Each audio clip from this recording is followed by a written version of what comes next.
Joyeux Pessah! Chaque année, à l'occasion de la fête de Pessah, le rabbi écrivait une lettre, L'chol bnei u bnot Israël bechol makom shem, pour tous les garçons et les filles juifs, partout où ils se trouvent. Et en Tafshin Chai, en 5718, 1958 aussi, le rabbi a écrit une lettre pour le peuple juif à l'occasion de la fête de Pessah. L'idée que le rabbi explique dans cette lettre, c'est que la sortie d'Égypte qu'on a eue aujourd'hui est très bien pour aujourd'hui, mais demain il faut encore sortir d'Égypte. En effet, l'Égypte n'est pas juste un endroit géographique, mais l'Égypte c'est une notion. En hébreu, le mot Mitzrayim, qui se traduit par l'Égypte, vient aussi du langage de Metzarim, qui se traduit par des barrières. Et même quand on est sorti des barrières, eh bien, il y a des nouvelles barrières, et maintenant on doit encore une fois sortir d'Égypte, et encore une fois sortir d'Égypte, encore une fois sortir des barrières, et vraiment s'exprimer pour arriver une liberté, chacun par rapport à ce qu'il est. Le rabbi a même expliqué que pour du végétal, c'est extraordinaire d'avoir de l'air, d'avoir de l'eau, de pouvoir grandir, tout ce qu'il faut pour grandir. Mais pour un animal, si on lui dit, tu vas pouvoir grandir, mais tu ne peux pas bouger, tu vas rester ici dans cet endroit-là, ça sera une grande souffrance pour l'animal. Donc, ce qui est pour le végétal considéré une liberté, n'est pas une liberté pour l'animal. Et de même, ce qui est considéré une liberté pour l'animal, qui peut se promener, il peut bouger, il peut manger et boire, mais il ne va pas pouvoir étudier, comprendre des choses. Mais pour l'animal, c'est parfait. Lui, il a sa liberté, mais pour un être humain, s'il ne va pas pouvoir utiliser sa tête, pour lui, ça ne sera pas une liberté. Il sera dans l'étroitesse, il sera en difficulté. Et le rabbi a dit la même chose aussi pour le juif. Le juif, c'est pas seulement qu'il va utiliser sa tête comme un être humain va avoir sa liberté lorsqu'il utilise sa tête, mais le juif, il va s'exprimer, s'attacher à Hachem comme Dieu le demande. À ce moment-là, le juif atteint vraiment sa liberté. Acharon shel Pessah, le dernier jour de la fête de Pessah 5718, le rabbi a dit, suite à ce que nous avons expliqué dans le Mirtav Klali, dans la lettre générale, que chaque jour, le juif doit vivre, il doit expérimenter la sortie d'Égypte, parce que la sortie d'Égypte d'hier n'est pas suffisante par rapport à la situation et son niveau d'aujourd'hui. Et la sortie d'Égypte d'aujourd'hui ne sera pas suffisante pour demain. Le rabbi dit, il y a encore quelque chose à rajouter sur cela. Les mitzvot, les commandements de Dieu, sont appelés des levushim, des vêtements. Comme d'ailleurs on le retrouve dans les paroles de nos sages. Lorsque Adam et Chava ont fauté, il y a écrit « Ils ont su qu'ils étaient nus. Ils ont réalisé qu'ils étaient nus. » Et nos sages expliquent qu'est-ce que ça veut dire qu'ils étaient nus, non pas dans le sens physique seulement, mais aussi dans le sens spirituel des choses.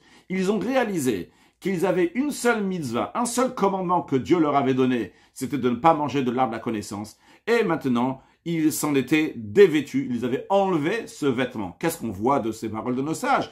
Que la mitzvah que Adam et Chava avaient, c'était un vêtement. Et ils ont enlevé ce vêtement, ils ont enlevé cette mitzvah. Donc les mitzvot sont appelés des vêtements. Le rabbi nous dit que chaque exemple de la Torah correspond dans tous ses détails. Si on compare les mitzvot avec des vêtements, c'est que c'est vraiment lié l'un à l'autre. Eh bien, le rabbi nous développe basé sur ça en disant, on voit que dans les vêtements, lorsque quelqu'un y grandit, eh bien, il faut changer les vêtements. Quand il continue à mettre les mêmes vêtements que quand il était petit, bien que dans le passé, ces vêtements lui ramenaient du respect, on l'honorait pour ses beaux vêtements, comme nos sages disent que Rabbi Yochanan, il appelait ces vêtements ce qui m'honore, ce qui me respecte, parce que les gens respectent quelqu'un quand il est bien habillé. Alors Rabbi Yochanan disait, mes vêtements sont mon honneur, ce qu'ils me font que je sois respecté. Alors le rabbi dit, c'est vrai que dans le passé des vêtements à la taille de la personne, lui donner un respect, mais s'il garde les mêmes vêtements lorsqu'il va grandir, non seulement que ça ne va pas rajouter de l'honneur, mais au contraire, les gens vont le mépriser, les gens vont se moquer de lui lorsque quelqu'un qui est adulte et qui est grand met des vêtements qui sont un enfant. Alors, de la même manière aussi, dans le concept spirituellement, en ce qui concerne les mitzvot, ces commandements de Dieu qui sont des vêtements spirituels.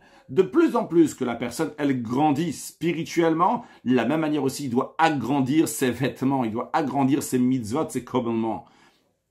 La mesure de l'accomplissement des mitzvot qu'il avait dans le passé ne correspond pas et n'est pas suffisante pour sa situation actuelle. Un juif grandit et continue à grandir parce que chaque jour, le juif, il fait des mitzvot.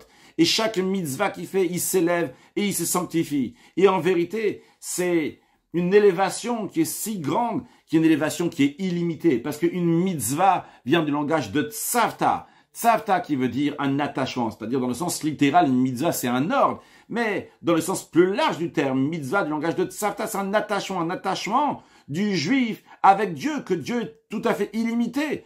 Et c'est la raison pour laquelle le Rabbi nous dit, un juif ne veut pas se contenter dans les mitzvot qu'il a accomplis hier. Parce que même si c'était suffisant pour hier, et pour lui c'était Yetziat Mitzrayim, c'était une sortie d'Égypte, mais par rapport à sa situation actuelle, il est encore en Mitzrayim, il est encore en Égypte. Alors, le Rabbi dit, pour conclure, à plus forte raison, si déjà des vêtements matériels, bien qu'ils sont la seule différence qu'il y a entre un enfant et un adulte, même si on va prendre un bébé, quelqu'un qui a 70 ans, c'est une limite. 70 ans, c'est limité, c'est seulement 70 ans. Et pourtant, ces vêtements, ils ont besoin d'être changés. Alors, spirituellement, qu'une mitzvah, elle change tout à fait l'essence de la personne, qui devient d'un rachat gamour, d'un mécréant total, il devient ce qu'on appelle un bénoni, un moyen, une personne intermédiaire. Après, il devient un tzadik, il devient un niveau encore plus haut qu'un intermédiaire. On dit l'intermédiaire, celui qui est entre le rachat et entre le tzadik. Et là, il devient même jusqu'à un tzadik, etc. C'est-à-dire qu'il y a une élévation qui est tout à fait illimitée, alors à plus forte raison que ces vêtements doivent être changés. Donc, le message est clair. On est très très bien pour aujourd'hui.